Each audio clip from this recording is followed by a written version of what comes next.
Adam Schefter over the weekend got a lot of Browns fans, I guess confused more than anything. I was a little confused. Adam Schefter out there saying the Browns are more likely to be buyers than sellers at the trade deadline. And this kind of falls into that category of I just constantly think Andrew Berry is lying to everybody 24/7, 365. Like if you live through the lens of Andrew Berry is never telling the truth, and anything that gets leaked out to Adam Schefter or any of the big-time national reporters, it typically just isn't true. It typically just doesn't add up. And this goes back to the even draft night when they maintained everything. Everyone was taking Travis Hunter at number 2, and it was a done deal, and everything was set. And then they trade out at 2 and take Mason Graham at number 5 overall. So, but like just from a pure logical standpoint, being buyers, unless it's a tiny, tiny addition for a wide receiver or offensive lineman, being buyers makes no sense here, Jake. I'm actually fully in the camp of them being buyers. Like, really? Not so much that you're going to go. Like, what level then? Because like, are we to the Jacoby Myers level? Is that what you're saying? No. Like that's the exact level I'm out on. Actually, it's like if you're going to go after the guys who are very clearly your trade deadline targets, who are on 1-year contracts that are going to make the team better this year, and then it's I have to go sign them, right? And they're going to test free agency. Not worth it to me. Well, I'm trying to figure it out. Like, are we Chris Olave level? Yes. Are we are? Yes. That like I'm looking at the either guys who already have signed to contracts that are just open to be traded, that are on multi-year deals. Like, I don't actually think Garrett Wilson's name is going to be in those conversations, but if for some reason he was available, like that's a name I would target. Olave's a younger guy who is on a team who doesn't want to throw him the ball, as of evident yesterday, and doesn't have a quarterback to throw him the ball. If you can get him and him to an extension like you did with the Jerry Jeudy trade, I think that's worth it. Like something of that level that is a clear wide receiver 1 type of upgrade, or this is going to be an offensive lineman. I'll be shocked if we end up with a wide receiver of the caliber that you're talking about. I hope you're right. Tomorrow, I hope at 4 o'clock, we're winding this thing down, and the trade is Browns land, Chris Olave, and local kid done good, all these things. I have a hard time thinking we're going to actually get that, though. No, I don't necessarily even think that it's going to happen. But even if you're just taking flyers, and let's tell me, the Giants right now, Jalen Hyatt is being shopped. You get Jalen Hyatt for like a 5th-round pick. So that screams more like the type of deal that I think I'm like, okay, if that happens, we'll have a discussion. It'll be fine. That's not really what I'm talking about. I'm talking more about the first group that you put yourself into, more the shock and the awe type deal. They like, wow, they really are planning for the future with this deal while also making a pretty big splash right now. And I just don't see the Browns being in that category. I just don't. Well, I think this thing is like you're either buyers or sellers. Right? Like not really. You could be buying and selling at the same time. Yes, like they might thread that needle. The same way that the Guardians, while also sending Shane Bieber out, were in the market to go ahead and add players at the deadline, like this last offseason. Like there are avenues where you can split the baby a little bit here. Yeah, no, I mean I 100% agree that in reality, but it's people are going to label you as buyers or sellers. So if like.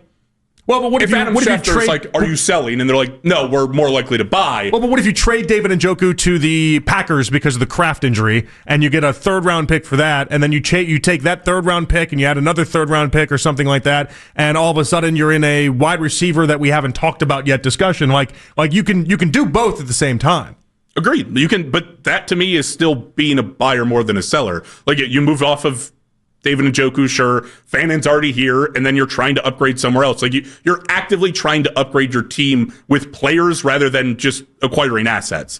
Like that's what he was telling me when I see that report. It's we're going to go after players that either are going to make us, we're going to be able to control in the future, or we think are just absolute darts at a dartboard that are worth taking. That's them being buyers to me. Is let's add talent to the roster. Let's not just bank on, we're just going to draft 15 guys. And this is a true rebuild. Okay. Like, we're not starting this thing from the ground. We want established players that we obviously are still looking to have a window open for multiple years. That's where I hope we end up with somebody like an Olave type or some of these wide receivers that we're talking about, is because it'll tell me that we're not just sitting here for the next 2 years twiddling our thumbs. You put a lot into this, I put a lot into this, fans put a lot into this, and it stinks when you see a deadline where you just sell off a bunch of pieces and it doesn't seem like you make any worthwhile investments towards the future because 2026 won't really matter. Like that as a fan, that just kind of stinks. Yeah, no, it's horrible. Like that's the worst thing we go down. The Browns have done the opposite of that leading into this year, though. Yeah. Like by re-signing Myles Garrett to the extension, by making sure that all of your key pieces are here, retaining the entire offensive line. Like they did everything in their power to tell you we want to compete. And it might not be this year, but we're going to compete soon. Oh, the offensive line was a grave mistake, though. I mean, yeah, I don't think they're wrong, but they were clearly trying to make something work there. The whole offensive line outside of DeJuan Jones entering in a free agency at the end of the season that's just bad planning. Yeah, I don't betting on Teller, betting on Conklin, betting on some of these guys that consistently do get injured. And actually, Wyatt Teller spoke today, and he talked about wanting to be a Brown forever. He's one of these hot names. And Wyatt Teller, I actually think they should re-sign. I look at him differently than Conklin. Conklin's made of glass. He's always injured. Wyatt Teller is just a really good football player that sometimes pops up with injuries. He's somebody I think I would sign if I were the Browns. But this is what he had to say today. At the end of the day, I view it as like, hey, it's a compliment. People think that I'm good enough to get traded. I hope that I don't get traded. I want to retire a Cleveland Brown. I love it here. I was just talking to these guys about deer hunting and fishing and stuff like that. I don't want to leave this place. I love this place. But even more than that, I love the city and the fans and everything like that. I know it sounds like very cliche, but I truly do. If anybody knows, my family and I, we're very close in this community. So no, I don't want to get traded, but obviously business is in business, and I know that if this could help the Cleveland Browns or something like that, I'm not above the team. Oh, damn, not above the team at the end there. That almost made it seem like he was fishing for it. It almost negated everything he said leading up to it. I was like, oh, he's really about the Browns. And then I'm like, wait, no, you went too far there. You put the Browns above your own personal interest. That's where I stopped believing in you. Well, I don't know that he did it for himself. I think he just meant the general aspect of it. Okay. When it comes to the Browns, they're going to value what's better for them than Wyatt. I watched the whole TikTok of him dancing with kids at Halloween and getting all excited. He's in my good book right now. Between that and his wife sending out Christmas cards, the Tellers, they're good people. I know they're good people. I want Wyatt Teller here because he's a good football player more than a good person. But I want him here because he's a good football player and we need offensive linemen. But the reality is that if you can get anything of substance for a lot of these guys, I don't know if the Browns are going to do it, but they have to be exploring these things. Like David Njoku, down to any of the offensive linemen, down to Shelby Harris. If David Njoku's still on the roster 25 hours from now, deadline tomorrow at 4 o'clock. I love Njoku, but what are we doing? Yeah, I think it all depends what you can get. If Njoku's going to give you anything next year, which I don't know. I wish I could tell you I have a evaluation on where David Njoku is this year. I thought he looked slower. Didn't think he looked as good as he did in years past, but the whole offense just stinks, so I can't even say that with certainty. Mm-hmm. I've seen him make a couple of nice grabs when it actually comes his way, but if you're genuinely committed to what they say they're trying, which I'd be believing in the Browns, which is something that we started this segment off by saying is not a great idea all the time. Yeah, it's hard to do.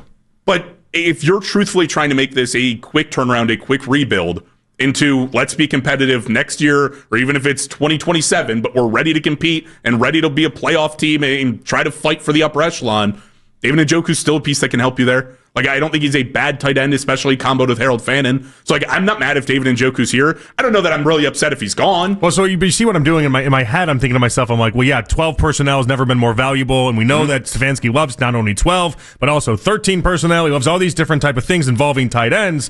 But in the same respect, then I'm also looking at the Packers and the injury to Kraft, and I'm like, that's a team that's heavy 12 personnel with 2 tight ends on the field.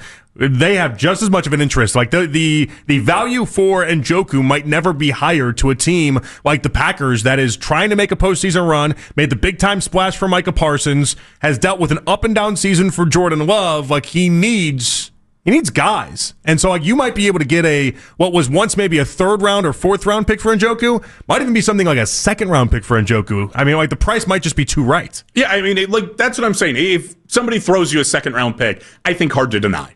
Right? You could either turn that around to another tight end. You could take another tight end off another team. Just a solid tight end. You don't really need 2 elite levels. The Packers have Tucker Kraft, who's really good. Luke Musgrave's fine. It's not like you look at him. John Fitzpatrick. Yeah. But that's the point, though, is that they do need some help there, and they've run the 6th most 12 personnel since they started the 2024 season. Before loves combo multi-tight end sets. And so I don't know. I look at a team like the Packers, and in the way that the tight end is being valued right now across the league, and you see it with so many different teams, I almost look at it as almost like the market's just too good for Njoku right now to pass up. Yeah, listen, I'm fine moving off. It has to be. I think every move they make this year needs to be at the value that you have to be able to get a player that can contribute next year. 3rd round pick starts to teeter for me. It's is your 3rd round pick competing the next season? There's a lot of instances you'll say yes, a lot of instances you'll say no, and not just based off of he's a bust or the pick hit, but sometimes you take a guy in the 3rd round that's a little bit more developmental and is going to be a rotational piece. You need to be able to get a 2nd round guy where you look at the 2nd round for the Browns right now, It's like, okay, Carson Schwarzenegger's your green dot on defense, and Quinshon Judkins looks like a potential star running back.